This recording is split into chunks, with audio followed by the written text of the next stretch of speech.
দশই মহরম।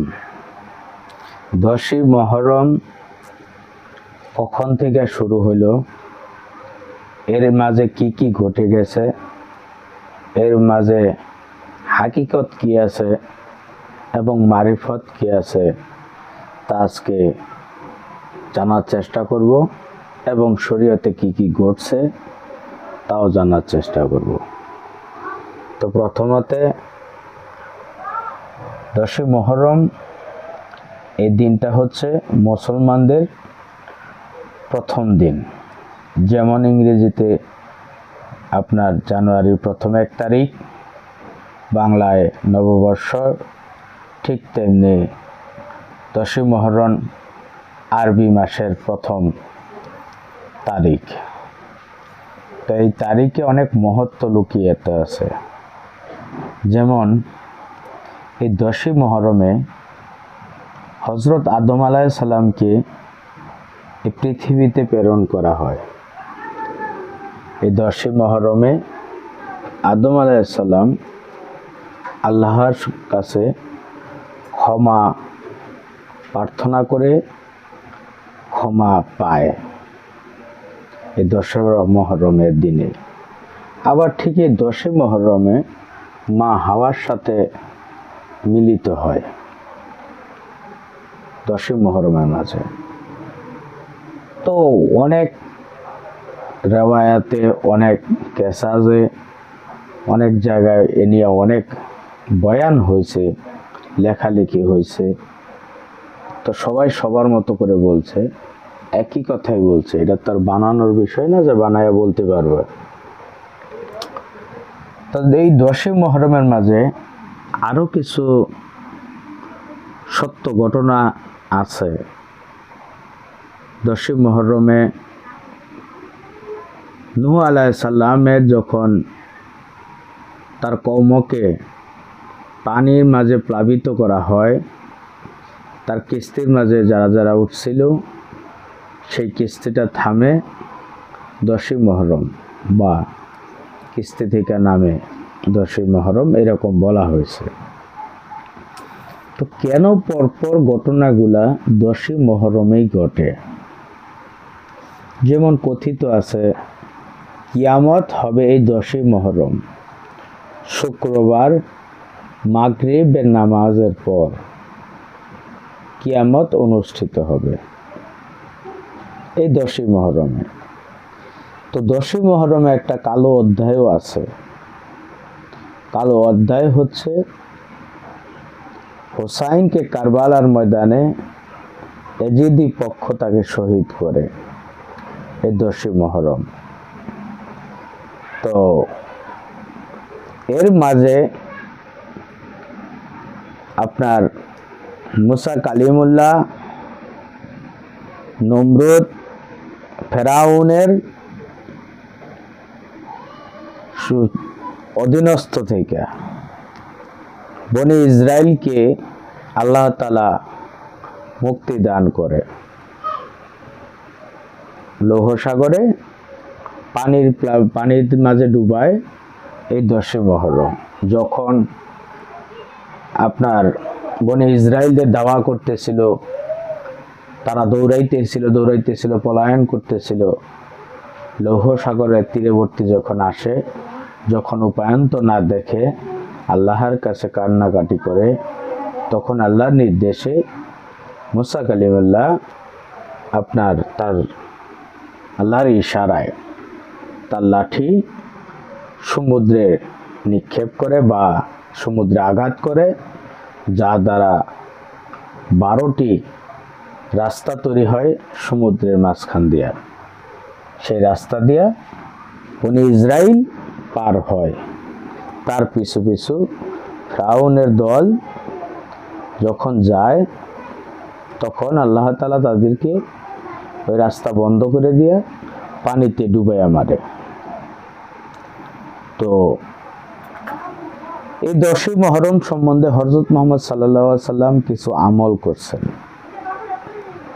দশই মহরমের মাঝে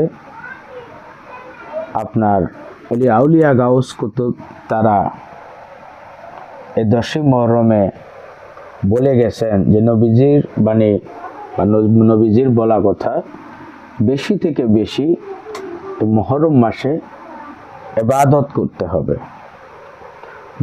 বেশি থেকে বেশি দান সদকা করতে হবে এবং গরিব মিসকিন অসহায় দুস্থ লোকেদেরকে খাবার খাওয়াইতে হবে। এত অনেক ফজিলত আছে। 10ই মুহররমে 2টা রোজা রাখতে হবে। একটি রোজা 9ই মুহররম, আরেকটি রোজা 10ই মুহররম। আর নয়তো 10ই মুহররম একটি রোজা, আর একটি রোজা 11ই মুহররম। এর কারণ হইতেছে নবীজি বলে গেছেন একটি রোজা রাখাটা ইহুদিদের সাথে শামিল হয়ে যায়। যেহেতু আমাদের মুসা নবীর উপরে এবং অন্যান্য নবীদের উপরে হক মুসলমানদের বেশি, সেই সত্ত্বে আমরা এই রোজা রাখব। এবং এই রোজার ফজিলত হচ্ছে আপনি একটি রোজা রাখবেন, পুরো বছরের গুনাহ খাতাগুলো আল্লাহ তাআলা মাফ করে দেয়, এই একটি রোজার বিনিময়। তো এখন কথা হইতেছে আপনি সারা বছর নামাজ রাখলেন, পড়লেন না, আল্লাহর বালাই করলেন না, 10ই মুহররমে রোজা রাখবেন, এই এক রোজায় গুনাহ মাফ হয়ে যাবে, বিষয়টা তা না। আপনাকে আমলের মাঝেও থাকতে হবে। তো আমার কথাও এই দিকে না, কথাটা হচ্ছে এই 10ই মুহররমে আবার যখন খেলাফত মুয়াবিয়ার কাছে যায়, মুয়াবিয়া নবীর আওলাদের সাথে বেঈমানি করে, তার কুসন্তান এজিদকে পরবর্তী স্থলাভিষিক্ত করে খেলাফত প্রদান করে। খেলাফত প্রদান করার মাধ্যমে নবীর বংশের সাথে চূড়ান্ত গাদ্দারি করা হয় এবং এজিদ ক্ষমতায় বসার পরে হুসাইনকে মারার জন্য নীল নকশা করতে থাকে, যার প্রভাব এক পর্যায়ে কারবালার ময়দানে নৃশংসভাবে নিষ্ঠুরভাবে এক রক্তক্ষয়ী দিন সূচনা করে এজিদ। হুসাইনকে অসংখ্য তীরে বিধ্বস্ত করে, তার উপর বেদম আক্রমণ করে। 72 জন কাফেলা নিয়ে, পরিবার নিয়ে সে রওনা হয়। এখানে অনেক যুদ্ধ হয়, অনেক কথা আছে, এখানে সীমার জড়িত আছে, আপনার হুরের জড়িত আছে, উমর জড়িত আছে। তো এরা নবীর পরিবারের সাথে ক্ষমতার জন্য, অর্থের জন্য লোভে পড়ে শয়তানের তাড়নায় এই পাপিষ্টরা এই কাজ করে। তো ভিডিওতে আসলে সব বলা যায় না, কারণ ভিডিওতে যুদ্ধজনিত এবং হত্যার বিষয়ে কথা বললে অনেক সময় সমস্যা হয়, তা আমি এই কথাগুলো এড়িয়ে যাব। তার পরিবারকে নিঃশেষ করে ফেলে, ধ্বংস করে ফেলে। আর হুসাইন আলাইহিস সালামের মাথা মোবারক তীরের বল্লমের আগায় ঝুলাইয়া বিদ্ধ করে আগায় বাজাইয়া মনে করেন এজিদের কাছে নিয়ে যায়। এর আগে অসংখ্য ঘোড়ার সোয়ার হুসাইনের দেহের উপর চালায়া দেয়, যাতে ক্ষত বিক্ষত বিকৃত হয়ে যায়।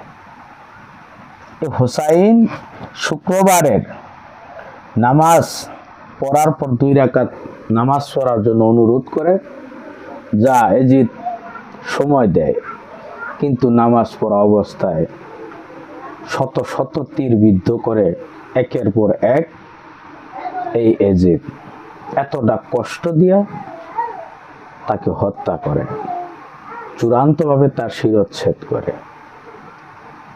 এই কলঙ্কিত অধ্যায় সূচনা করে।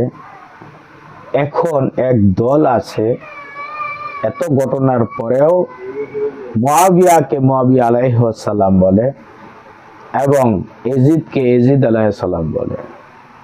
আবার তাদের উপরে দীক্ষার, আপনাদের উপরেও এটার প্রশ্ন, কতটুক তারা আলাইহিস সালামের মতো সম্মানী জায়গাটা পায়। কেমন মুসলমান আমরা যে এখনো মুয়াবিয়া আলাইহিস সালাম বলি, এজিদ আলাইহিস সালাম বলি।